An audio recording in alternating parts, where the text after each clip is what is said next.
एक चेंडू आहे, टप्पा पडल्यानंतर ऑफस्टंपच्या बाहेर वळणारे चेंडू फलंदाजाला समजत नाहीये. काही वेळेला धीम्या गतीचा हळुवार गतीचा यश पारंगे थोडं सेन्सिबल क्रिकेट खेळलाय. शेवटचा चेंडू आहे, ढकलगाडी पुढे जाऊ द्या, हरकत नाहीये. एक धाव, थोडा नमस्कार करूया. 3 मी सहमत आहे. 18 चेंडूंचा खेळ संपलाय. 16 धावा धावफलकावरती आणि यश पारंगेच्या बॅट मधून निघालेला यशस्वी फटका, चेंडू सीमा रेषा पार, दे धक्का खे छक्का.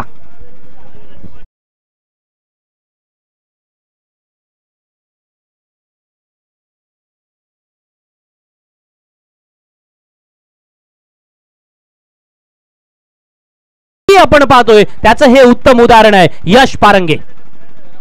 कुणाल कोंडाळकरच्या गोलंदाजीवर सलग दुसरा घणाघाती प्रहार, आणखीन एक षटकार.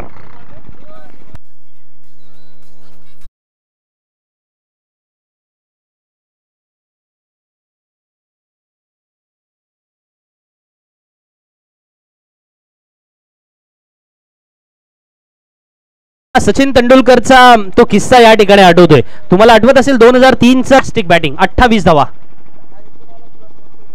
कुणाल कोंडाळकरच्या याही चेंडूवरती सरळ वायडेश मिड विकेट, सीमा रेषा बाहेर, तिसरा षटकार.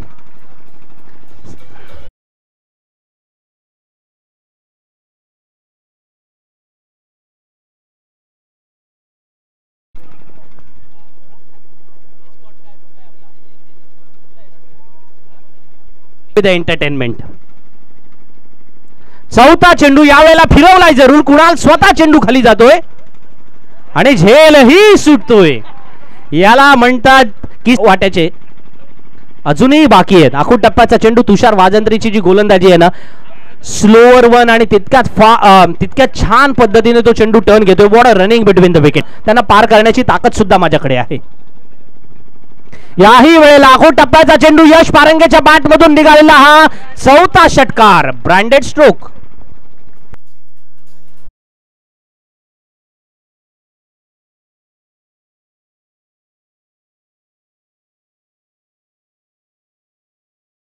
प्ले मध्ये आपण पाहतोय ना किती ऑफ स्टंपच्या बाहेर बराच शफल झाला होता. 5 गडी बाद.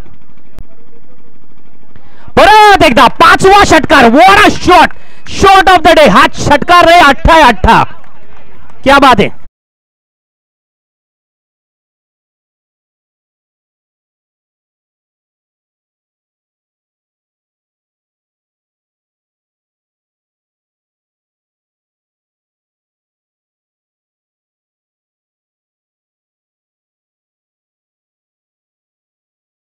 पाहतोय 9 चेंडू राहिलेत. हाही फटका जवळजवळ मॅनातून तलवार काढलेलीच होती. घाव घालायचा बाकी होता आणि क्षेत्ररक्षक येस दबाव दडपण बहुत ही बड़ी चीज होती है भैया. गेन बाउंड्री लाइन के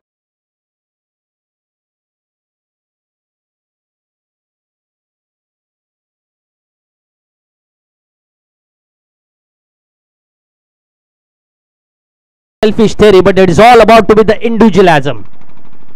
वैयक्तिक आधारित 44 धावांवर पोहोचते. What a shot once again by Yash Parange.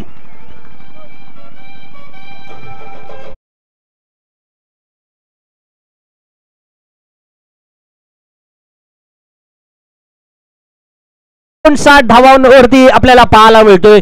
जो संघ 50 धावा तरी पूर्ण करेल का हा प्रश्नचिन्ह ज्यांच्या मनामध्ये होता त्यांनी आता माना फिरवलेल्या आहेत. अशा पद्धतीचं वातावरण निर्माण केलंय. आता मात्र ही इनिंग संपुष्टात येणार. यश पारंगे बाद होतोय. तुषार वाजंत्री संघ मालक या वेळेला यश मिळवून दाखवतोय. यश आपल्या स्वतःच्या 44 धावा उभारतोय. पण आजचा दिवस लक्षात राहील तो यश पारंगेच्या आयुषी आरोही 11 संघासाठीच्या या महत्वाच्या धावा, ज्या संघाला एक बूस्टर डोस असणार आहेत. आणि हा बूस्टर डोस मी म्हणेन जेव्हा संघ पूर्णपणे अडचणीत सापडला होता, पूर्ण